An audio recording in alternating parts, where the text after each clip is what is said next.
Can you hear me? Are we okay in the back? Welcome to our March meeting. Since I've been gone for a couple of months, nice to see my friends. Nice to be back with all of you. Things that we need to do before we start our program. The first is to introduce members of the leadership of this volunteer organization. I don't think my Now it's okay. Point it to your face.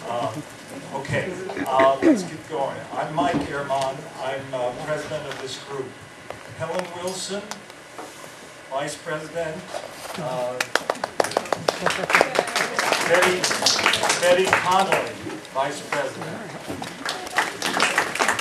Evelyn Young, treasurer, in the back there. And members of our board, Audrey Glickman at the machine. Wayne Bossinger is in the room somewhere. I saw him, he's way in the back corner. And Ralph Lund is over here, members of our board. We run ourselves. If I miss someone, you can shoot me and Don. But I think, yes, I have.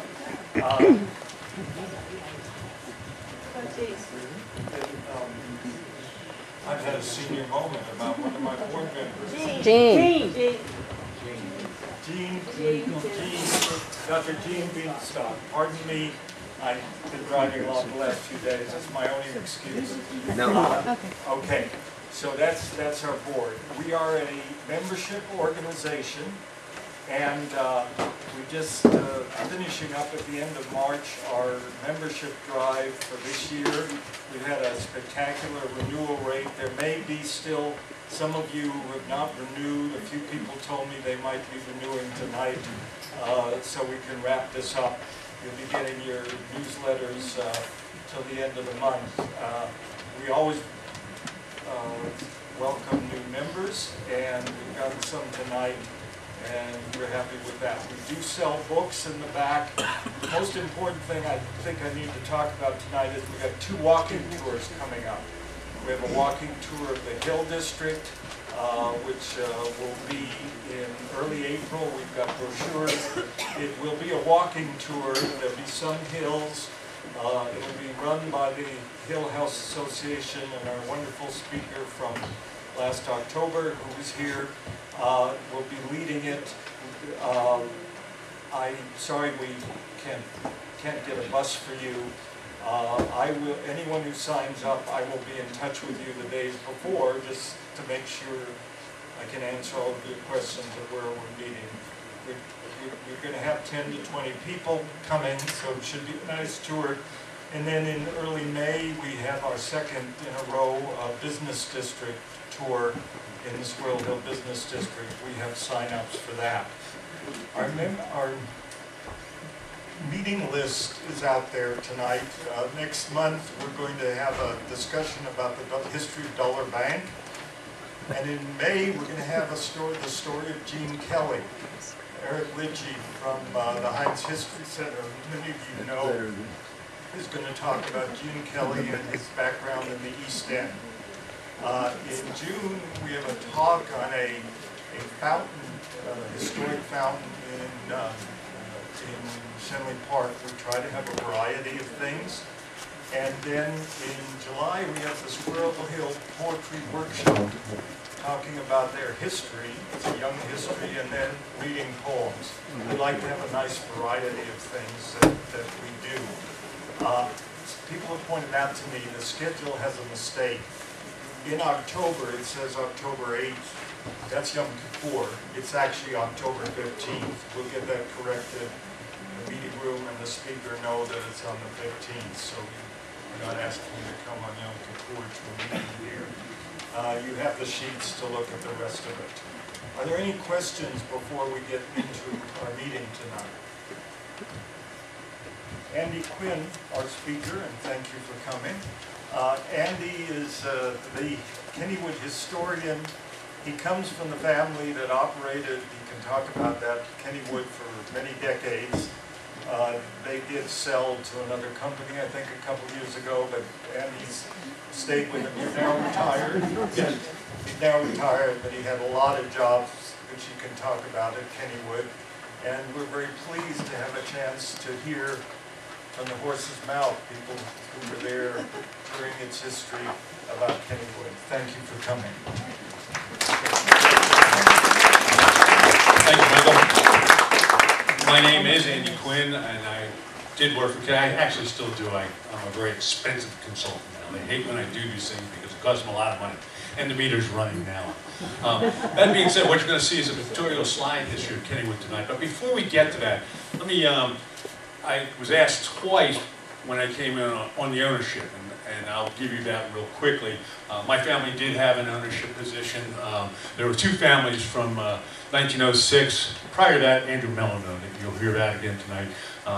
Mr. Mellon ran it from 1898 until 1906. In 1906, my great-grandfather and another gentleman, Fred Henniger, my great-grandfather's name was Andy McSwigan, purchased this park from Mr.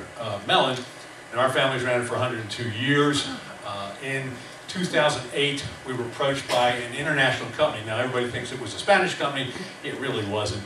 It was an English private equity firm based, the company that they were repping was based in Madrid, Spain, but we were actually run by a British private equity firm. They ran us from 2008 into the ground until about 2017. In 2017, they decided they had enough of us, and they decided they would put us out as a public offering, not on the New York Stock Exchange, on the Madrid Stock Exchange. So Kennywood is now part of a publicly traded Spanish company. And so we have 30 parks here in the United States. We have 40 parks in Europe. So that is the background of the ownership of Kennywood right now. Now, I'm going to sit down because you didn't come to see me, you came to see the slide pictorial.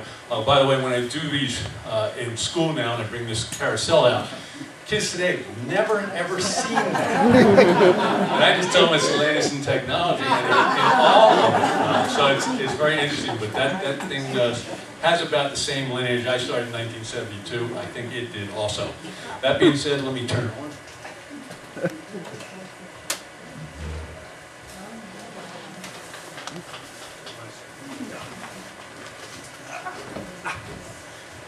I don't know if anybody wants to, I think I see somebody doing lights. Thank you very much. Kennywood was started back in 1898. We were started for one reason. We were started as an end-of-the-line trolley park. And what that means is, if you think of the city of Pittsburgh as the hub of a wheel, the spokes coming out from that hub were all the trolley lines back in those days. It was a major mode of transportation. The other two modes were horse and buggy and walking. And so with that, back in 1898, Kennywood was at the end of the Monongahela Street Railway trolley line. That trolley line ran from Oakland, right past here, through Squirrel Hill, down across the river in what is now Homestead, and then up the bluff and turned around and flipped around and came back into the city from Kennywood at the end of it. Mr. Andrew Mellon was the owner of the trolley company, and he wanted people to ride the trolley. The trolley line was instituted for one reason: take workers to and from their jobs at the Andrew Carnegie Steelworks, which later became the U.S. Steel Homestead Works, which now is the Waterfront Shopping Center. As most of you know, the Homestead Works at one point in time was the largest steelmaking facility in the world. Mr. Mellon, being the owner of the trolley company, wanted people to ride his trolley when they weren't going to and from their jobs at the steelworks. So he approached Mr. Anthony Kenny, whose property we were located on, and asked if he could lease 150 acres and start a picnic park. Now, when I say that, a picnic park's a little different than what you know of Kennywood or an amusement park. You have to remember, back in 1898, electricity was not an everyday occurrence in people's lives. And so everything you did at Kennywood back in 1898, you did without the benefit of electricity. We had boating on the lake, we had a pony track, we had a picnic pavilion, a dance pavilion, a band shell, a bowling alley, a tennis court, and a steam-driven carousel. And so none of those things required electricity. As electricity became harnessed, and then people started inventing rides that used electricity, and we started putting rides in at that point in time. The other interesting thing going to Kennywood was the only company out there that had electricity was the trolley company, because that's how their trolleys ran. So they were able to showcase a light bulb, and that was one of Kennywood's big events coming to the park was to see we really introduced the electric light bulb to the people of Pittsburgh. This is a shot from about 1898 or 1899 of our trolley station. This is a 1920 era's trolley, open air trolley. If you can see on the front, it says run on up to St. Mary Magdalene's Church and School Picnic. Kennywood does every year about 1.5 million visitors. Of the 1.5 million visitors, and the reason Kennywood is still in business today is we focus on picnics. Of the 1.5 million people who come to the park, about 73% come as part of a picnic. Church picnic, school picnic, community picnic, ethnic picnic, company picnic. If it wasn't for picnics, we're not located in the garden spot of the world over in West Mifflin, PA. If it wasn't for picnics, we would have been out of business a long, long time ago. This is a picture of our picnic groves. Kennywood is still one of only about 6 parks left in the United States that you can still bring in your own picnic basket. Next time you go down to Disney World, try to bring your own food through their front gate and see how far you get. Of the 3 original buildings, this is one of the 3 original buildings that were built in 1898. This building you'll recognize as a restaurant building or cafeteria building. This was our very first picnic pavilion. From 1898 until about 1924, this is where everybody bought their picnic baskets. We didn't sell food in those days. People just bought their own picnic baskets. Next time you come out to Kennywood, look inside this building and look at the tin ceilings and the wood columns. They have never, ever been replaced. They are original from 1898. Now, about 1925, we converted this into a place where you could buy food. And then started building the picnic pavilions you're more used to over by the Jackrabbit and over by the log cabin. Those older pavilions over there were all built in the 20s. This is a picture of the first standalone refreshment stand at Kennywood. On this site today, there is still a refreshment stand. There has always been a refreshment stand. If you're looking directly on at the cafeteria building, over on the right-hand side, there's a big Oriental pagoda. That is the site of this particular refreshment stand. So on that site, there's always been a refreshment stand. The only thing significant about that Oriental pagoda is we sell no Oriental food at Kennywood. This is a picture of the second of the 3 original buildings. This is our original merry-go-round building. Now, you know there's places you can buy food in the old days, and now it's Johnny Rockets, but this was our very first merry-go-round building. How's our first 2 merry-go-rounds? First merry-go-round went from 1898 until 1915. In 1915, we bought our second merry-go-round. It was a jumping merry-go-round because the first one back in 1898 did not jump. The jumping mechanism had not been developed yet. So in 1915, we bought a jumping merry-go-round. In 1926, we bought our 3rd and current merry-go-round, and I'm going to talk about that a little further down the line. In 1926, this building was converted into a refreshment stand. It's been a refreshment stand or a restaurant ever since. This is the 3rd of the original 3 buildings at Kennywood. You'll notice it as the dance hall. Now, the dance hall existed from 1898 until 1975. We actually held dances from 1898 until 1952. After World War II ended, it got more and more expensive for Kennywood to bring in the big bands. And so by 1952, we said, you know what, no more bands. We turned it into a walk-through dark attraction that opened in 1953 called the Enchanted Forest. In the 60s, we mechanized it and you turned it into ride-through dark attractions. At one point in time, it was themed to the Wizard of Oz. It was called the Tornado. This building burnt down on June 19, 1975. It was called the Ghost Ship, and I happen to know the date because I had the day off. And back in those days, you never got a day off except for one thing. You could take your school picnic day off. Not because you wanted to come out with your own family, because if you weren't in the park on your school picnic day, your neighbors couldn't bum free tickets from you. And so I had the day off that day. It was my school picnic. It was Mount Lebanon and Dormont's school picnic at that point in time. What I saw in the news that night was a huge fire. Everybody that was at the park that day saw this building burn right to the ground. My upside was I didn't have to fight the fire, nor was I blamed for setting the fire. This is an interior shot of the dance pavilion. Now, nobody alive that ever danced there remembers this look, because this is what it looked like back in 1898. Most people that are still alive today that remember dancing there remember a very sleek Art Deco place. That happened in the late 20s, but this is what its original look like was back in 1898. This is the band shell. The band shell was built again in 1898. When the band shell was built, it was said to have perfect pitch. It was way before PA systems and amplification had been invented. Perfect pitch meaning you could stand in the middle of the band shell, speak in a fairly normal voice, and it would project all the way back out to the end of the band shell area. Now, my old boss, Carl Hughes, who later became the chairman of the board, was responsible for burning this structure right to the ground on the opening day of 1962. He forgot, he was the assistant general manager in those days, he forgot to turn the lights off. They shorted out and burnt the structure right to the ground. Now, he went on to become chairman of the board, so I always thought my job was pretty safe because I'd never burnt anything down yet. The old mill, or the haunted hideaway. This is the oldest operating ride still in use at Kennywood, built in 1902. In its lifetime, the old mill has been completely rebuilt 3 times, meaning structure and trough and those kind of things. However, it's been rethemed probably about 16 times. At one point in time, it was called the Wonders of the World, and as you floated through in your boat, you saw scenes of the 7 wonders of the world, the Taj Mahal, the pyramids, those kind of things. At one point in time, it was called the Panama Canal, and as you floated through in your boat, you saw scenes of the digging of the Panama Canal.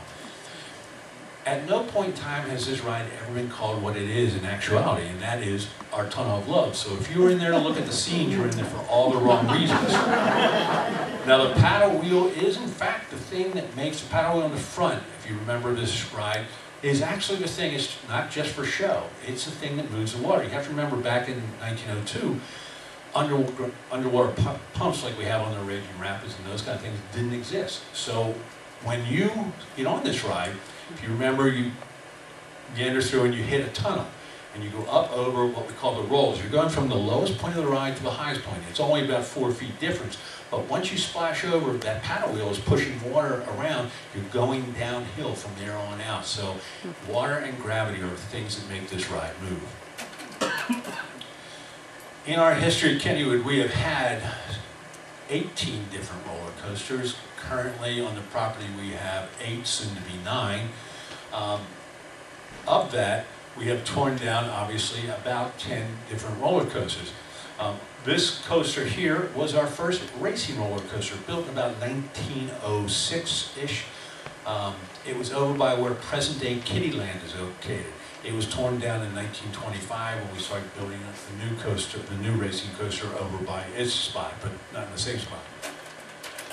This is a picture of Route 837, Kennywood Boulevard, and that coaster that you see there was called the Speedo Plane.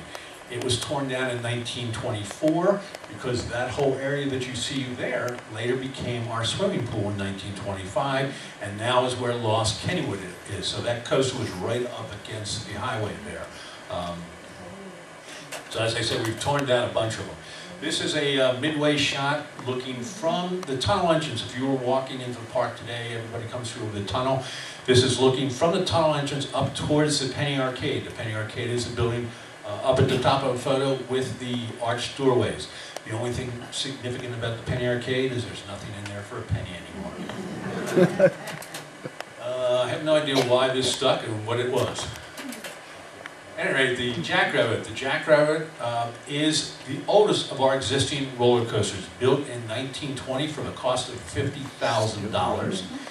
If I took the Jackrabbit and tore it down right now and then replaced it, the replacement cost would be about $8 million. That's the cost of carpenter time and board feet of lumber. Now, all of our coasters have a unique feature that at least no other roller coaster in the world has. And by the way, currently operating around the world, there are a little better than 2,900 roller coasters operating. The Jackrabbit actually has 3 unique features. 2 of those features it shares with only one other coaster that we're aware of, the Thunderbolt at Kennywood. Both the Jackrabbit and the Thunderbolt come out of a station and immediately go downhill. 99.9% of all the other roller coasters in the world come out of the station and go uphill. The Jackrabbit and the Thunderbolt are the only two coasters we're aware of that have their primary chain lift hill in the middle of the ride. Every other coaster has a chain lift hill at the beginning of the ride. But the Jackrabbit's unique feature that it shares with no other roller coaster in the world is this particular dip that you see here. As you come off the top and you hit level ground, then you plunge into the ravine. That dip is known as a camelback dip, and out of 2,900 plus roller coasters around the world, this is the only one with that particular feature. Now people say to me, whoa, Jackrabbit was built in 1920, pretty old, pretty rickety. I see it shake. It's supposed to shake, by the way. The reason it's supposed to shake is it's like a lightning rod. When lightning strikes a lightning rod, that rod takes the power of the lightning bolt and transfers it down through the rod and into the ground. If you ever watch the Jackrabbit, watch the top train above you when you're standing in line, you'll see the board start to shake from the top down. What it's doing is taking the power and the vibration out of the train, passing it through the structure and burying it into the ground. If it didn't do that, it would break apart. The other thing is, in this order are my three largest expenses at Kennywood. First is my payroll. Second is my insurance. Third is the cost of replacement of lumber on each one of our wooden coasters every year. As soon as we close, in the old days I loved it, when I started in the 70s, the 80s, 90s, closing day was Labor Day. That was my favorite holiday of the whole year. Now, there were other holidays that people love to celebrate, Christmas and the holidays in the wintertime. No, Labor Day was our favorite holiday because we were closed. That is no longer true. We now go past Christmas, which is, I'm glad I have retired. But the coasters only operate until right after our Phantom Fright Nights. And so just to give you that, we have three distinct seasons now. We have our normal Kennywood season, which goes May 1st to about October 1st. Then we go into our Fright Nights, which you and I are not the target audience for Fright Nights. How many here have ever been to Fright Nights? Okay, a smattering of it. That is not targeted to us. It is disgusting, but I'm not the audience for it. And so with that, it has a great following. And then as soon as we finish that after Halloween, then we go into our holiday lights right after Thanksgiving all the way to right after Christmas. So we do have three distinct areas of the park that we now market, and each one does well by itself. At any rate, as soon as we close for the use of our wooden roller coasters, a team of carpenters goes onto each coaster. In fact, if you came out in the middle right now, there'd be tents over those coasters where the carpenters are working. They replace every year about 10% of the wood. So in actuality, we actually have rebuilt each coaster once every 10 years. So it is a huge, huge maintenance. We're the only park that I'm aware of. Cedar Point might have three, but still have three wooden roller coasters. It's a very, it's a very expensive hobby to be into, but because of maintenance of it. But we will keep all three of our wooden roller coasters. The Auto Ride. The Auto Ride was manufactured right here in Western Pennsylvania by the Travers Engineering Company of Beaver Falls, Pennsylvania. Travers was a huge, huge, huge ride manufacturer back in the teens, the 20s, and they went out of business in 1933. Travers was one of the top three ride manufacturers probably in the world in those days. Made all kinds of rides. We have a number of them at Kennywood. They were into coasters. They did what we call flat rides. They had a signature ride, which we'll talk about a little further down the line. However, this is the Auto Ride. The Auto Ride was manufactured in about 1924 by Travers. There were 30 of these manufactured by Travers. There are none left in the world. We have the only one left. Excuse me, there's one left in the world, ours. And so the other 29 of them have been torn out for scrap. Now, I'm not originally from Pittsburgh. My father and grandfather were both born in Squirrel Hill, but my father moved out before I was born. I came back to work for the family company. My father hated working with a family company, and he worked for a real company in the real world. That being said, I was born in Philadelphia, but when I came back in '72 to work for the family, I noticed one thing. Pittsburghers were peculiar drivers. And the reason for that is they all learned to drive on this particular line. That's probably true. That's right. The Laugh in the Dark. The Laugh in the Dark is located, if you walk through the tunnel entrance right now, on your right-hand side is the Skyrocket roller coaster, which prior to that it was the Turnpike ride. That's where the Laugh in the Dark was before the Turnpike ride. But the only reason I show people this is The Laugh in the Dark was just a walk-through dark attraction with a lot of sight gags and that kind of stuff. On this site was our very first roller coaster. Our very first roller coaster was built in 1902 by Fred Ingersoll, who ran and owned Luna Park up in off of Bomb Boulevard, which only existed from 1905 to about 1909. But in fact, Fred Ingersoll is about to be honored by the History Center with a plaque out by Kennywood because he built our coaster, and he did have Luna Park here in Pittsburgh. That being said, he built our very first roller coaster on this site. Now, if you get a hankering to ride the world's oldest roller coaster, you can do that. It'll take you 2 hours to get there. The world's oldest roller coaster, which happens to be the sister coaster of our coaster, built the same year by the same guy with the same layout, is located at Lake Bund Park in Altoona, Pennsylvania. It's called Leap the Dips. That coaster, like our coaster, takes you up to a dizzying height of 55 feet. And you come down in the shape of a figure eight. It's known as a figure eight roller coaster. You went a whopping 13 miles per hour. Now, to put that in perspective, on a good hot day with a trainload of fat people, the Phantom does about 90-some odd miles an hour. But if you get a hankering to ride the world's oldest roller coaster, you can do it in Altoona, Pennsylvania, and it's a sister coaster of our first coaster. The pool, the swimming pool was located, or when it was built in 1925, it was the largest swimming pool in the world. Our swimming pool held 2.2 million gallons of water. Now, to put that in perspective, go to North or South Park to the wave pool.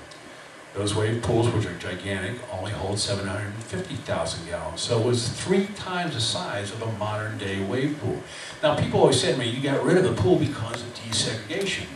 We make all decisions at Kennywood based on one color, the color of green, the color of money. The reason the pool's no longer there. When the pool was built, it was the only ball game in town. You got to either swim in our pool or the Monongahela River. In those days, the Monongahela River could catch on fire, and so you didn't do that. You swam in our pool. However, as time progressed, people started putting in backyard pools, especially after World War II. County started putting in county pools, that kind of stuff, and so we weren't the only ball game in town. Plus, our pool got very expensive. Mr. Kenny, who owned the property, had nothing to do with the park itself, but underneath, he was a coal miner. We had deep mines underneath Kennywood. The pool happened to be built over one of those deep mines. To give you an example, the weight of the pool and the water, a gallon of water weighs 8 pounds. 8 times 2.2 million gallons, I'll give you it in tons. It's 18,000 tons of water. So that's the weight of the water itself and not even the pool structure. So it was a very, very heavy piece of equipment. About once every 10 years, the weight of the water and the weight of the pool structure would collapse one of Mr. Kenny's old mines down below. And we'd develop a huge crack, and we'd wait till the end of the season, we'd repair the crack. Well, in 1973, the last year the pool was there, we developed just such a crack. The pool made $65,000 that summer in receipts. The crack was going to cost us about $93,000, so we plowed it under, never to be seen again. The other thing about the pool, because it was such a big, big pool, it took all summer long for that water to heat up. It was the coldest pool in the world. The Buggy House. The Buggy House was an interesting place. Had a lot of fun things in it we could never get away with our insurance companies anymore. We had a human roulette wheel in it. We had a spinning barrel that people would try to walk through. Something that could, everybody would get hurt on these days and sue us. And so at that point in time, we don't have those, and you don't see them anymore in any amusement park in the United States. You can still see some in Europe, but not so much anymore. It was converted into the scooters. Now, the scooters were manufactured right here in the state of Pennsylvania by the Lussey Brothers Scooter Company of Lansdale, PA. The state of Pennsylvania ranks very high in the amusement park industry. In the state of Pennsylvania, we have more amusement parks than any other state in the United States. People always say, wait, California has much more. It doesn't. We have 16 registered amusement parks. California has 13. Now, some of our parks are pretty small, but they're all registered parks. Of the 16 parks, 11 of them are over 100 years of age, by the way. And so we also are the oldest state as far as we have the oldest roller coaster that I mentioned in the world here in the state of Pennsylvania. We also have the oldest roller coaster manufacturing company located in Germantown, PA, the Philadelphia Toboggan Company, which is still in business. So we're very highly thought of as a state in the amusement park industry. The racer was built in 1926, in the fall of 1926, finished in the spring of 1927. The racer's interesting and unique feature is, when you're in the right-hand side train and I send you out of the station, when you come back in the station, you're on the left-hand side track. Even though I make you get out of the ride and get back into line, you've only done half the ride. One full revolution of the racer's track is I send you out on the right-hand side track, I let you come through the station once, second time you come back in, you're on the right, your original right-hand side track. It's what's known as a reverse curve. You have to look at a blueprint. It doesn't ever cross. The station is, in fact, the area that it switches, but it doesn't cross. It's one continuous track looped inside itself. There are 3 roller coasters in the world with this particular configuration. We have the only one here in the United States. A friend of mine has one in his park in Blackpool, England. Another friend of mine has one in his park in Mexico City, all built within 3 years of each other, ours being the youngest in 1927, the others were 1925 and 1924, respectively. Oh, people always say to me, which car wins? Well, if I set them out empty, each train weighs exactly 3 tons. The inside track train will always win because it's traveling the shorter distance. However, I can alter that. If I take the inside track train, the one that always wins, and fill it with a trainload of skinny people, and the outside track train and fill it with a trainload of fat people, the fat people train will always win because the heavier the train, the faster it will go. And so on a good hot day, that's why coasters always, people always say it's hot today, but the coaster seems to be going faster. Heat and weight are the things that affect the speed of a coaster. So the hotter the day, the heavier the train, the faster it will go. Kittyland. Kittyland was developed in 1927 for one reason. This was where our original racing roller coaster was. When we tore it down, we had a giant hole in the middle of the park. We took our 6 kiddie rides that were spread out through the park, put them all in one, and we called it Kittyland. Kennywood is credited in the amusement park business with having the very first segmented Kittyland. Again, most of our ideas, we steal them. Occasionally we get lucky and we invent one, but we very seldom ever have great ideas that we haven't stolen. Oh, sorry. This is a picture of Kittyland from 1927. In this picture, there are 3 rides that are still in use in Kittyland today. The Kitty Whip, the Kitty Ferris Wheel, and the Kitty Merry-Go-Round are still in use in Kittyland today. This is our current merry-go-round building. Oh, come on, don't. Hang on, this one I have to get you to see because it's our current merry-go-round. Let me see if I can get back to.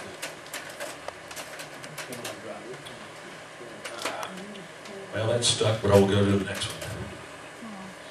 This is the one you just missed is a picture of the whole wheel. At any rate, our current merry-go-round was built in 1926. It was built for one reason. It was built for the sesquicentennial of the United States of America. The U.S. government commissioned this with Mr. William Dentzel in Philadelphia to carve this merry-go-round for the centennial celebration that was taking place in Fairmount Park in Philadelphia in 1926, from about May to August. Mr. Dentzel, by the way, his father, Gustav Dentzel, carved our very first merry-go-round back in 1898, so they were a merry-go-round carving family. At any rate, Mr. Dentzel was a little slow that year, and he only finished the merry-go-round with about a week left to go in the centennial celebration. The Centennial Committee said, you know, Bill, we're not going to buy your merry-go-round for 1 week's worth of use, so poor Mr. Dentzel was stuck with this merry-go-round. Smelling a bargain, we ran to Philadelphia where we purchased our merry-go-round for the sum of $25,000. However, in our haste to get a bargain, we forgot to do one thing.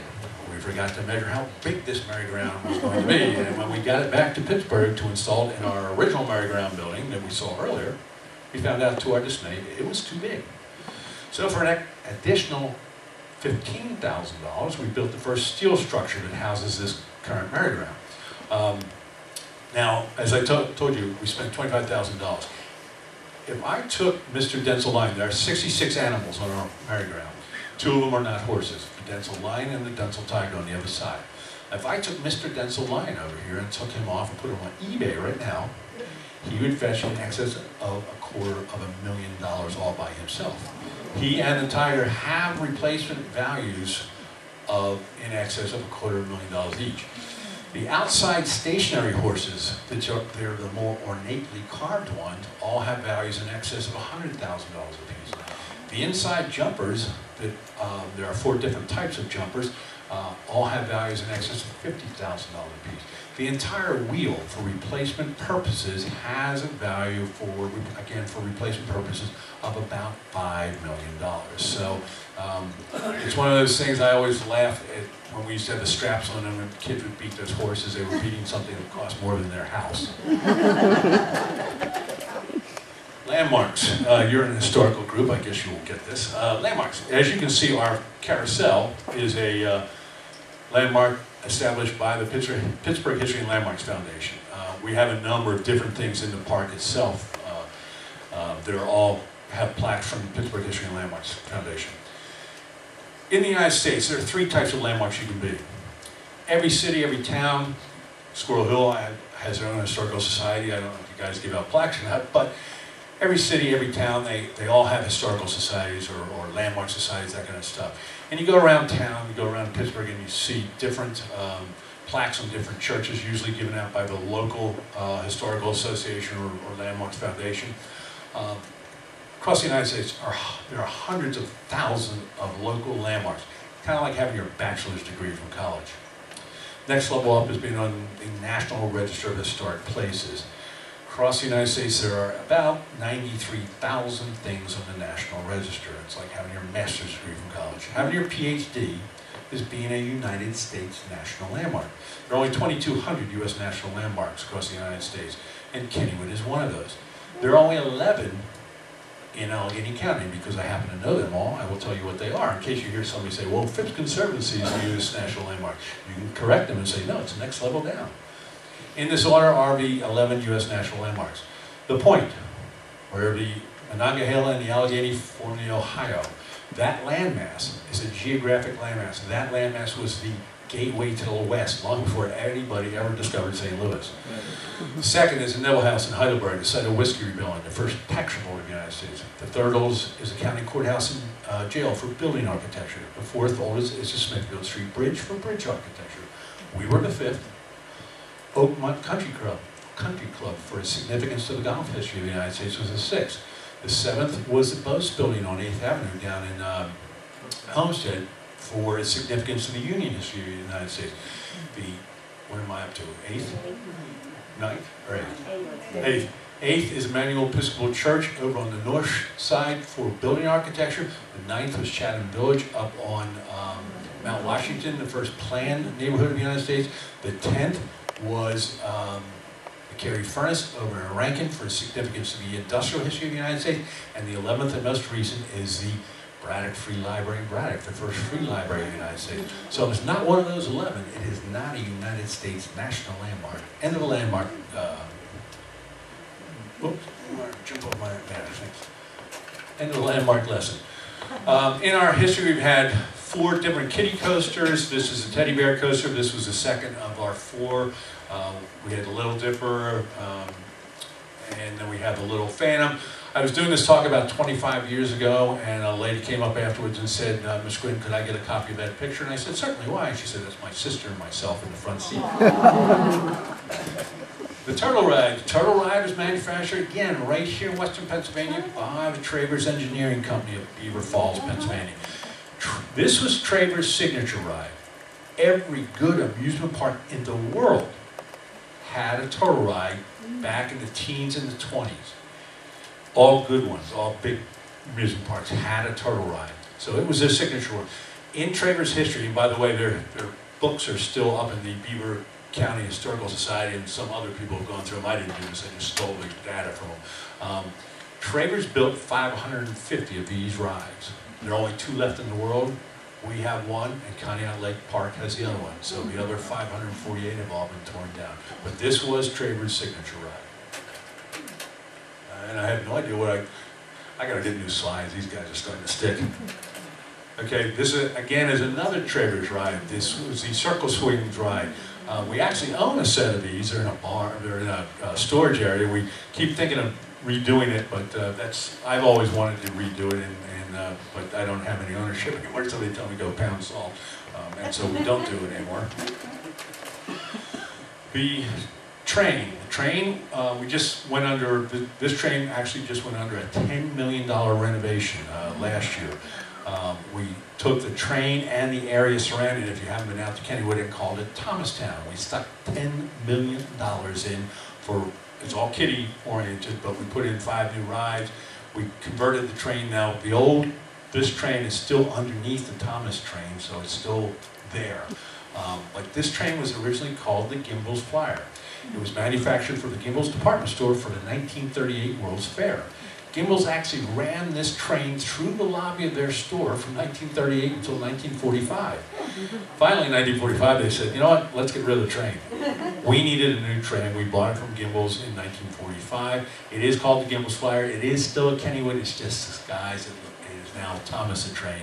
But if you haven't been out, it's a very nice thing that we added on to the park with. This is the Kangaroo.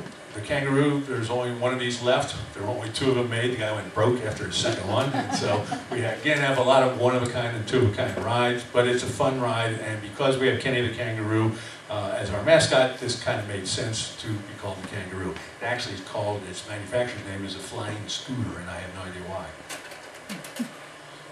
This is a 1950 era's flat ride, the Skydabber, as is, just a Skydabber. This ride is was the Turnpike ride. We stole this ride from Mr. Walt Disney.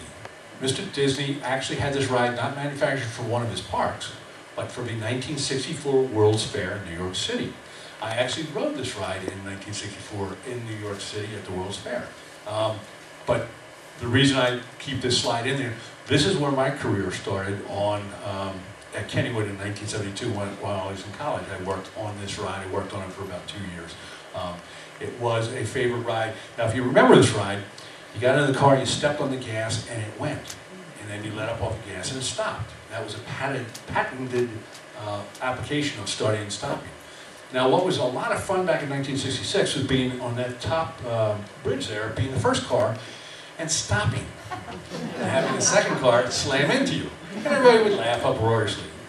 Now, if you did that out here on Forbes Avenue, somebody's getting sued. In 1985, we had 52 whiplash cases pending against the park. Not against each driver, but against the park for this ride, for people being slammed into them. And so at that point in time, our insurance company said, get rid of those cars.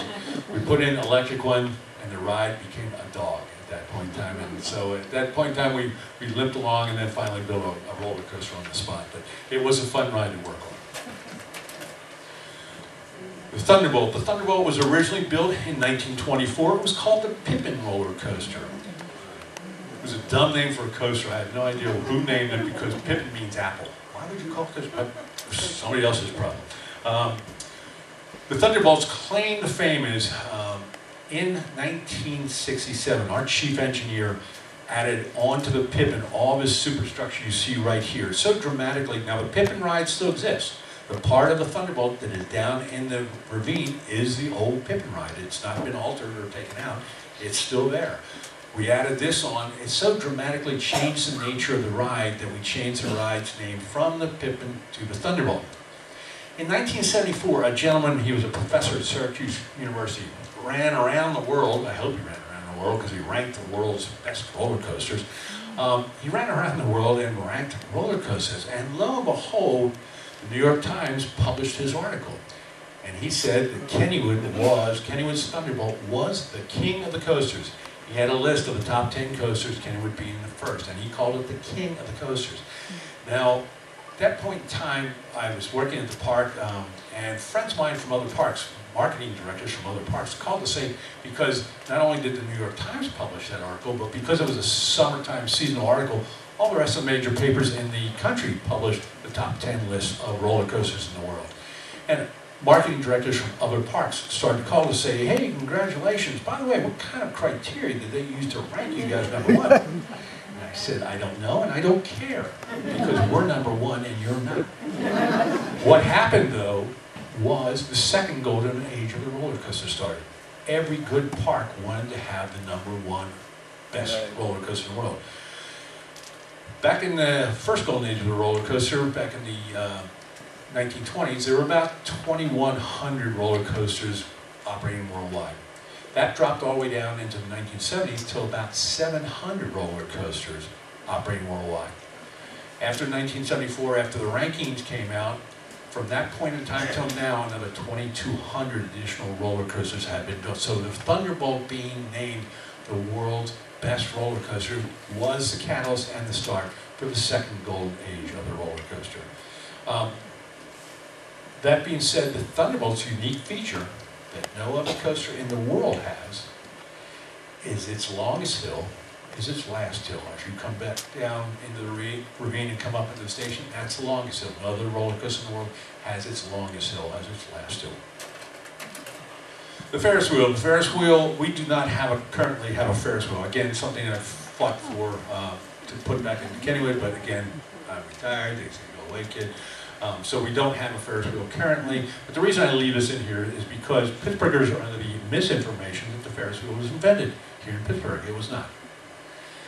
Mr. George Washington Ferris, who had the first commercially successful, now Ferris wheels, I have a book, they go all the way back to the 1700s, but Mr. George Washington Ferris had the first commercially successful Ferris wheel at the Columbian Exposition in Chicago in 1893. He happened to be born here in Pittsburgh on the north side, but he did not invent the coaster here. He invented it in Chicago. He just happened to be in Pittsburgh. So I just leave it in there to remind people, Andy Mason's usually gets too ahead of himself on this stuff. Long about, we didn't own the property until about 1972. We were on a long-term lease with the Kenny family. And finally in 1972, we bought the remaining property from the last Kenny heir. She was afraid, she was a little old lady, she was afraid that if she died, the park and the property would go under state control because she had no heirs. So she sold us the property. We sold it, we bought it from her for about $2 million. She died about a year later and gave all her money to charity. Had I known she was only going to last a year, I probably wouldn't have given her $2 million. I'd probably only given her $1 million. But that being said, we finally owned the land starting in 1972. At that point in time, we started putting money back in the park that really wasn't going to generate any money, but it was going to generate more feeling. So we started putting a lot of money into our landscaping, gardens and those kind of things, world clocks, that type of thing. In fact, we used to spend a lot of money on our gardens for a long, long time. Finally, somebody put us up for an award. I guess it was Fifth Conservative's annual award for commercial gardens, and nobody wanted to go to the dinner. And finally, we sent somebody to do it. Good thing we did because we won that category that year. But we did spend a lot of money on our gardens.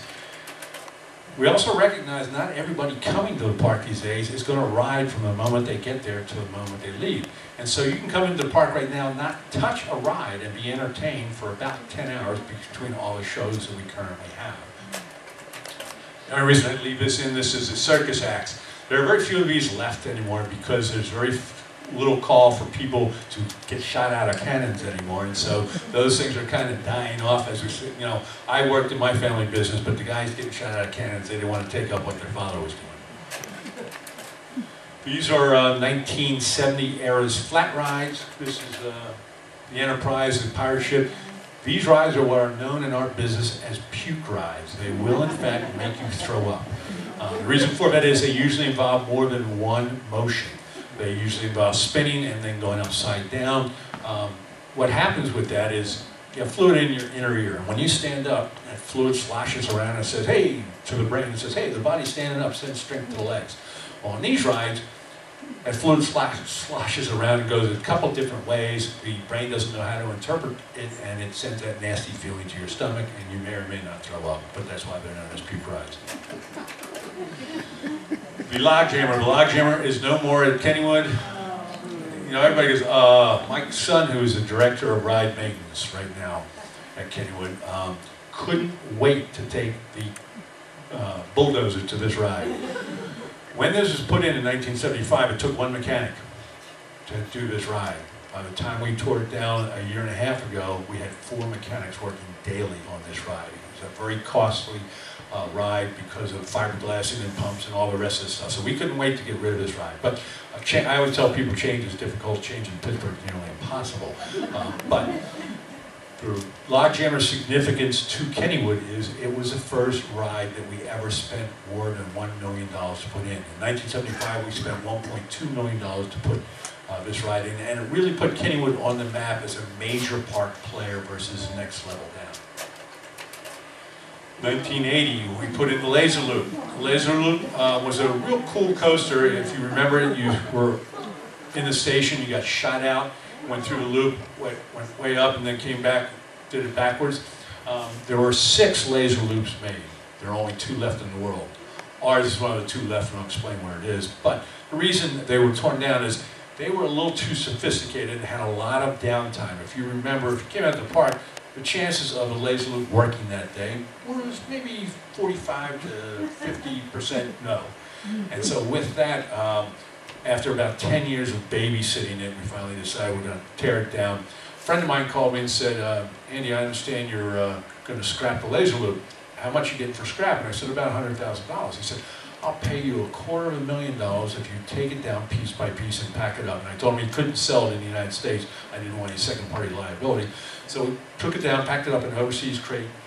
That guy never touched it. He had it sent to a park in Mexico for $2.5 million. I wish I had done that deal myself versus him. But if you go to Mexico City, there's a park called Chapultepec. Our laser loop is still there. It's painted lime green. It's called the Serpent. So there's 1 of 2 left in the world still. The Raging Rapids. Raging Rapids went in 1985 for a cost of $3.8 million. Now, most Raging Rapids in those days really only cost about $2.5 million. But ours, the manufacturer said, you need 20 acres. We said, you have 7.5 acres, deal with it. But we want a full-size one, and we did, in fact, slam a full-size Raging Rapids into 7.5 acres, the same length as the ones that were on 20 acres. What I liked about that's why it cost so much more, because I always tell people, if there are 9 easy ways of putting a ride in at Kennywood and 1 tough way, we will find the tough way and we will put it in. And with that, the Raging Rapids did go in a lot more money than we thought. But what cracks me up is people in line can actually see this guy. And he's about to have 200 gallons of water dumped down his back, and they all laugh at him because he got hammered with this water. They're the same people that used to show up at my office soaking wet complaining of this ride. The Steel Phantom. We didn't set out to break any world records in 1990 when we put the Steel Phantom in, but what we ended up with was, in fact, the world's fastest roller coaster. Now we had the world's best roller coaster in the Thunderbolt. Now we had the world's fastest roller coaster. We spent $8.5 million putting the Steel Phantom in 1991. The current record holder at the time was the Magnum at Cedar Point. The Magnum was doing about 72 miles an hour. When the Phantom went in 1991, we were clocked at 80 plus miles an hour was how we were listed in the Guinness Book of World Records. So we took the crown away from the Magnum at Cedar Point. Cedar Point was a little honked off, and we took the world's fastest record away from them. And so with that, they waited until the year 2000. So we actually held the record from 1991 until the year 2000. 9 years we held the world's fastest roller coaster record. Year 2000, Cedar Point opened the Millennium Force. They put in, that coaster cost them $18 million, $10 million more than our coaster. They put it in for $18 million, and they did in fact take the record away from us by about 5 miles an hour. And they were jubilant over in Sandusky, Ohio, that they now own that record that we had for 9 years. After spending $18 million, they held that record for 22 days until Goliath in Tokyo opened up and took the record away from them. The moral of that story, ladies and gentlemen, is we will never build another record-breaking roller coaster. We will continue to build world-class roller coasters. This is a picture of the Phantom looking down. Again, 9 easy ways and 1 tough way. We had to cut the Thunderbolt in half put this coaster in, and then rebuild the Thunderbolt. Not only did we do that once, we did it twice in our lifetime. And so with that, I always tell people, the 9 easy ways and 1 tough way, we'll do the tough way. Lost Kennywood, people always say to me, this was the biggest expenditure to date after the Phantom. This particular area cost us about $10.5 million back in 1995-ish, I think. People always say, well, if you spent that kind of money, how come you didn't have spell check? Now, if you look, Pittsburgh is spelled without the H. The reason for that is everything in this particular section was a copy of a building or a ride that existed in a park from 1900 till 1910. In fact, going back to that particular logo existed here at Luna Park in Oakland back in 1905. And if you look, Pittsburgh was spelled without the H on that, and that's why we did the same thing. We were being politically correct to that time. This is what it looked like on opening day, and this is a later shot. Now people say, wait a minute. You said everything that it was built in there when it opened was a copy of a ride or a building that existed from 1900 till 1910. Surely this big water ride didn't. It's all computer run. In fact, it did right here in the Oakland section at Luna Park. The difference is mine's all computer operated. You get on below, a big conveyor brings you up. It's all computer driven. In the old days at Luna Park, you got on up at the top where this shot was taken from, and how the boat came up with 2 mules pulled it up the hill. So it did in fact exist back in 1905. One of our biggest problems at Kennywood is we are out of land for expansion purposes. So we have to become more creative. We have rides on top of rides, we have rides underneath rides, we have rides over games. So we kind of shoehorn it in wherever we can because we are pretty much landlocked. That being said, we started to go straight up in the air in the 90s. This ride, when it opened back in 1996 or 95, I can't remember, my dates are, I remember the real old stuff, it's the closer stuff I don't remember. However, this ride was the highest free fall ride in the world when it opened up in 1995. It took you 24 seconds to ascend to 225 feet. Took you 6 seconds to descend it. You were doing a speed of over 66 miles an hour. You were stopped at the bottom by permanent earth magnets. Now people always say to me, oh, electromagnets. No, it can't be electro because if I have a power failure and the 6 or the 5 seconds come down, nothing's going to stop you but the ground. Permanent earth magnets, the kids that worked up there could not keep their wallets in their back pockets because if they walked past the magnet, it would erase all the data on their credit cards. And so they were very, very powerful magnets. Kennywood's 100th, 1998. All we did was commission this logo because everybody remembers your 100th anniversary. Your 101st, not so much. And so you have to, rather than stick in a big thing for our 100th, all we did was commission this logo. And then in our 101st year, we put in the Exterminator. Now, again, we were putting in a coaster and we had a couple world-class coasters. And so we thought, what are we going to put in and how are we going to, we don't have a lot of space. So we decided we would put in an indoor roller coaster. The coaster actually only cost about $3 million. The theming of the coaster, which is you are a rat, you're running through a sewer system and we're trying to exterminate you, cost about $5 million. And so it is a heavily themed indoor roller coaster. There are no new rides in the amusement park business. And in fact, I haven't updated this slide presentation for a few years.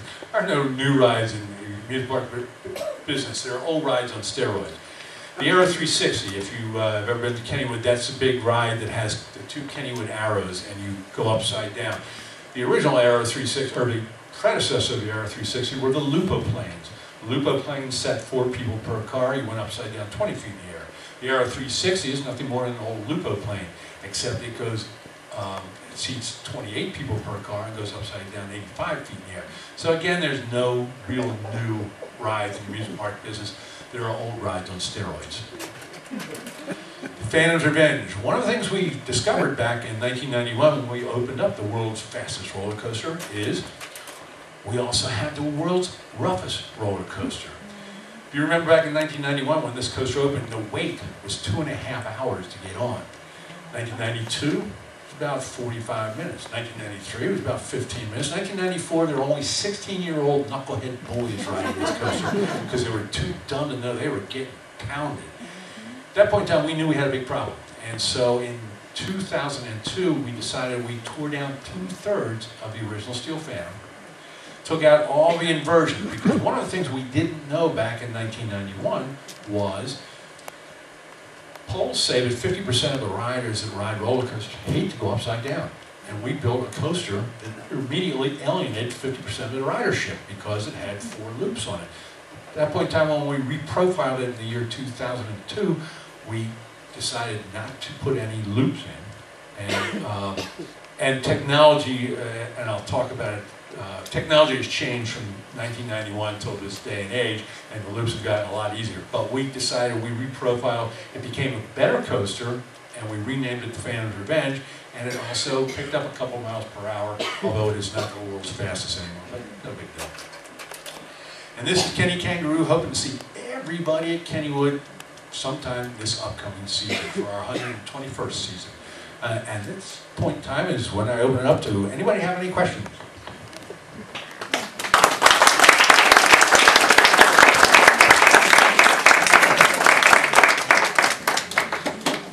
Yes, sir. You mentioned earlier the tunnel. Is that always the way to get into The tunnel was always the way for one reason. Back in 1898, when you came up on the trolley, you got off on the right-hand side of the trolley. The trolley company didn't want you crossing the tracks, not because they were afraid of being sued, they were afraid you would trip and get hurt. Now we would sue them, but in those days, the trolley company said, oh, we don't want them to trip over our tracks. They dug a tunnel on it. And so the tunnel has always been there. There are 2 parks in the United States that have a tunnel entrance. We own both of them. The oldest is Lake Compounds up in Bristol, Connecticut, the oldest operating amusement park in the United States, started in 1853, I think. And so with that, that has a tunnel for the same reason. You walked under the train tracks, same reason we have one.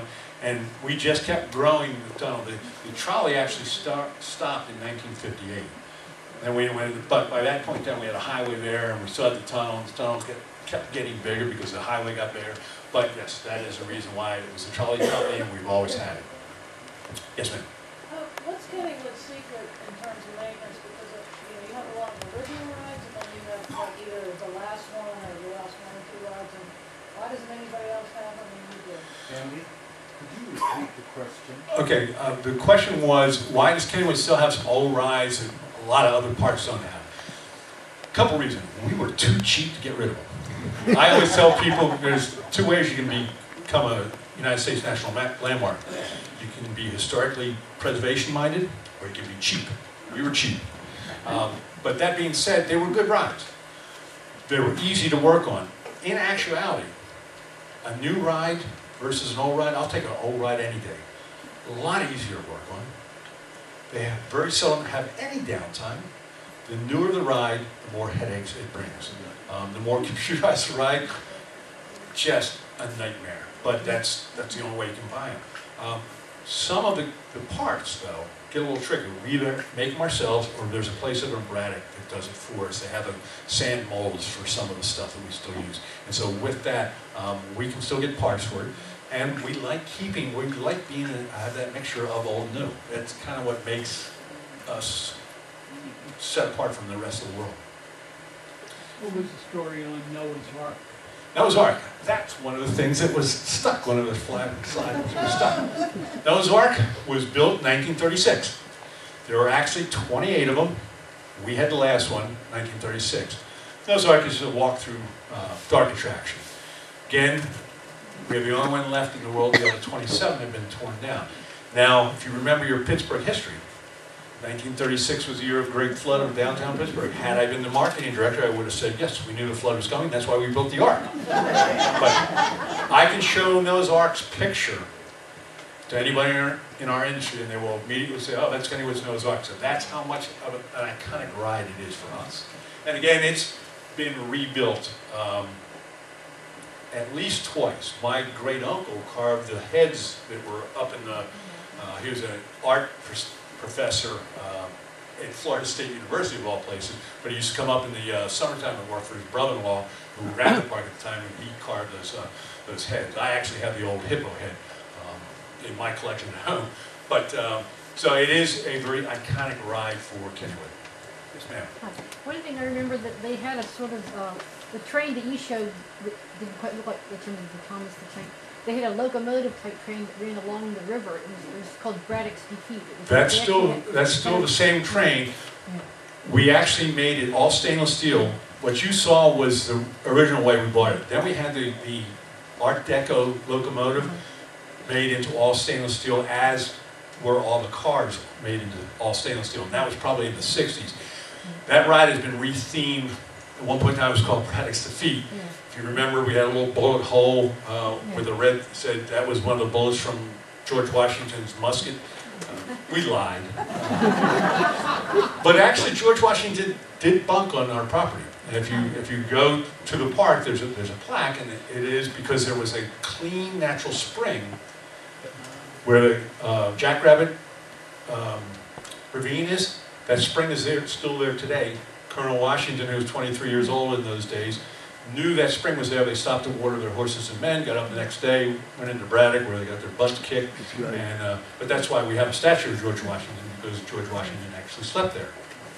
Yes, sir. You mentioned the band shell. My wife's grandmother used to talk about going to Willow Grove and singing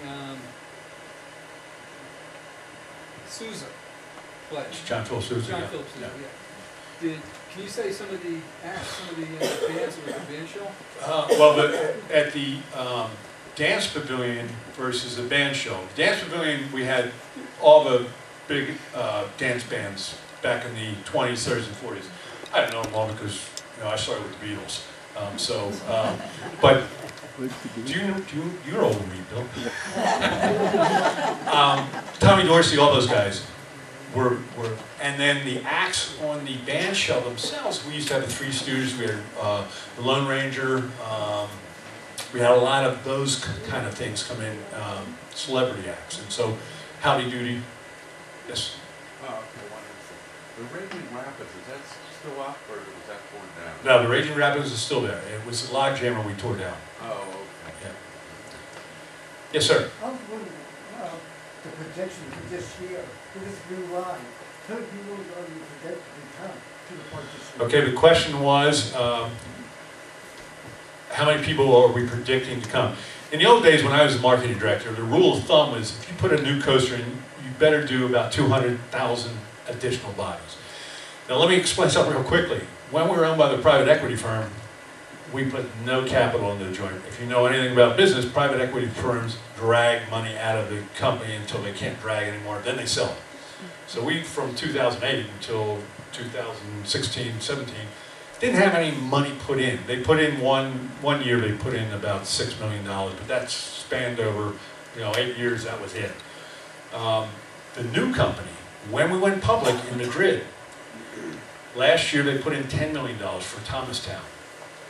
This year, total for this project of the Steeler Country, the coaster is $28 million all by itself. Then we have a lot of Steeler, kind of an arcade that's all Steeler football-ish. We have a restaurant that's also going in. We will finish out at about $40 million this year. So between the 2 years, we will have a capital infusion of $50 million. So at that point in time, I think we'll probably be somewhere in the neighborhood of 250,000 more visitors this year. Wow. Not that I care. It doesn't go into my pocket anymore. Yes, sir. I have some questions about rides that disappeared when I was really little. One of them is the Dipper, and I think there was a picture of them on the train once. The other one was one that was there in 1983. It's called the Ranger. It disappeared the next year. The Ranger, I can tell you, that was a lease ride. In the old days, in the 70s and 80s, we couldn't put in a new ride every year, but we always leased a new ride to put in and said, hey, we're putting a new ride in. Gave us something to market to, especially for school picnic. The Ranger was one of those rides.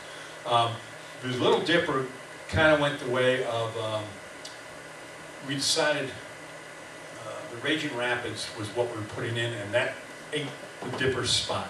We knew we would just get another new little coaster, a little Phantom. Well, that's a little different than the Dipper is, but that's where the Dipper went. It got sucked up by the Raging Rapids. Sir? Any plans to commemorate the 100th anniversary of some of these iconic rides? Again, they don't tell me squat, I just do these things. Yeah, they tried to do at least one or two iconic rides a year to have a landmark one. I do remember going to a meeting, and they told me what it was, but I don't remember now.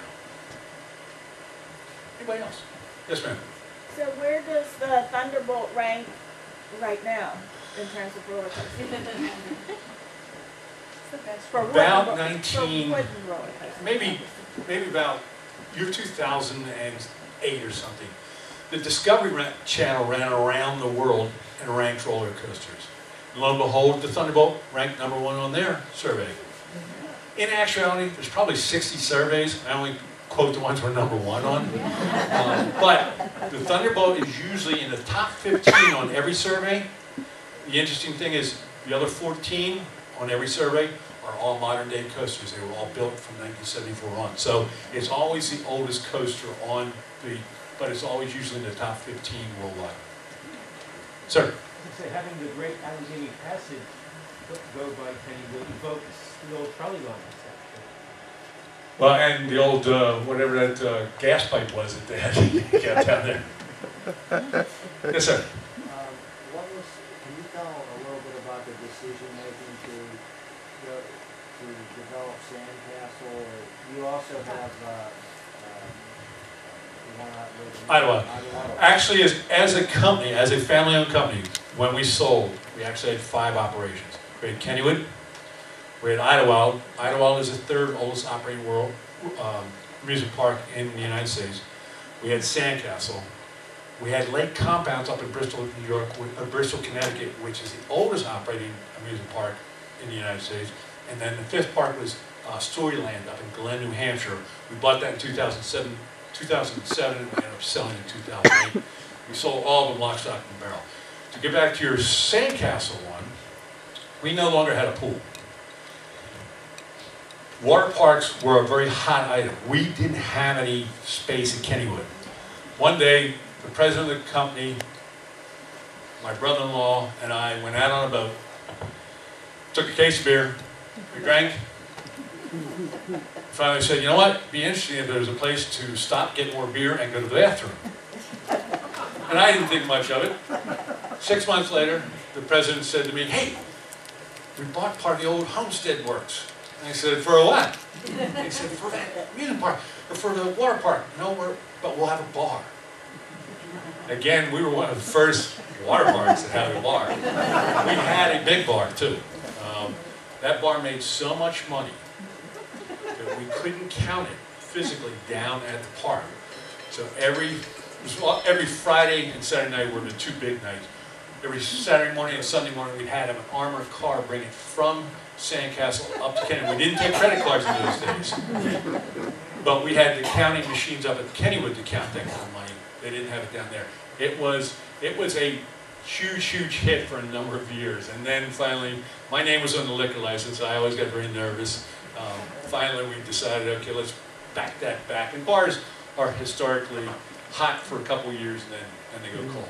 They still do have a bar down there, but it's not nearly as popular as it was. But we knew Pittsburgh could really keep a water park going. So that was really the catalyst. 1989 was Sandcastle. Anybody else? Yes, ma'am. 1950 or 1955, there was a breakout of polio. How did that affect the pool? I was saying that the coastal I cannot answer that. The only thing, now I do know about segregation. We had 2 seasons that we did not open the pool for swimming. We had boats in the pool, of all things. And that was our kind of response. And finally, that was maybe 55, 56. Finally, we said, you know what, the hell with it. We're going to open it to everybody. And we went back to a normal operating thing, including everybody. But the polio one, I don't know. I cannot answer that question. Anybody else? Yes? You mentioned Sandcastle and the bar. Up till the time probably you had sold the parks. We used to go down there for an oldies dance every Sunday night. And that was a replacement of the dance hall, really. Correct. Yeah. And it was interesting the number of people that did like to go down for the oldies night. But in the heyday down there, again, we took nothing but cash. We were doing 4,000 bodies a night at the bar. And the average per cap spending was $36 a head. So do the math, I'll tell you how much we made. Oh, wow. It was phenomenal. Anybody else? Sorry. Is Kennywood in a municipality or is it its own municipality? No, I wish we were, because my amusement tax is a little choking. No, their amusement tax is a little choking. No, one point in time, I've seen it with Duquesne, PA, but we're right on the edge. Literally, you walk 10 feet, you're in Duquesne. For some reason, Duquesne had the mill, so they didn't really care about Kennywood. And when West Mifflin and Mifflin Borough said, okay, what are we going to do with Kennywood? West Duquesne said, you take it. Duquesne wants us back now, big. But that's how we ended up being in West Mifflin. But I have seen a letterhead that had Duquesne, PA on it. Sir? I'm just trying to remember two rides that I sort of liked as a kid. We used to go every school picnics here every year. And the one over the water, which, you know, like little blimps or something, but they... That was Circle Swing Rides, yes. What was it called? We called it the Rockets. Rockets. Yeah. And the other one was right in front of Noah's Ark. And it was like a sailplane. Okay, we actually, that was also a leased ride. For a long, long time, we leased that spot to a guy who had rides for lease every year, and that would be our new ride for the year. What you're talking about, and I can't think of the name of them, I will think of it in a second. Was that? Dipsy Doodle was one, but there's a manufacturer's name for that kid. But yes, Dipsy Doodle was probably what we called it at one point in time. But that was a leased ride, and sometimes it was good enough that we keep it for 2 years. If you remember, when we had, well, we do 2 years, take it out, put it in for another 2 years. We did have it up in Lost Kennywood when we opened up there for about 2 years also back in 96 and 97. Yes, ma'am. What about security these days? How does the park deal with that? I used to have the third largest police force in Allegheny County, at Kennywood. I had 65 officers. Most of them were police in real life who moonlighted for us. I don't know where that is now, but if you remember back in, it was the 80s, because I had to do the announcement of putting metal detectors in. We are an urban park. What that brings the whole, people aren't going down to Disney to loiter and get in trouble. It's a tough plane ride to do that, and you know, you got to get a hotel room. Here, I had kids in Duquesne, I had kids in Homestead, I had kids a lot of, they had two places they could loaf, Kennywood or Century 3 Mall. I preferred them to go to Century 3 Mall. Now, people always said to me, you know, you put that charge on. The charge did two things, the admissions charge. One, every person that walks into Kennywood today, you walk into the park right now, you cost me $4. That's my insurance on every person. So I got, you know, 4 times 1.5 million people, that is my insurance bill for liability. The second is that particular admission charge kept those kids who could have loafed at Kennywood and sent them to Century 3 Mall, and you know the problem that Century 3 Mall has, it's closed. And so with that, we just wanted them to stay out. But we spent a lot of time and effort on security, because if we have one incident, it's awful tough. I can't pick up and move like a carnival can. You have one incident, you're stuck with that incident, and so we try very, very, very hard not to have incidents. Sir? What about the whip? I know since you show the whip, is that still another of the slides is stuck? Yeah, the whip. The whip is the oldest flat ride. Now what that is that's the oldest ride I can pick up and move anywhere in the park. Whip was built in 1918, has had 3 different homes. Over originally by the Pippin Rollercoaster, then over by the Log Jammer, and now in Lost Kennywood. And that, ladies and gentlemen, I'm getting the cut it off sign. We're playing the music. Thank you very much. I hope you enjoyed it. That was a wonderful talk. Please help us take the chairs over there on your way.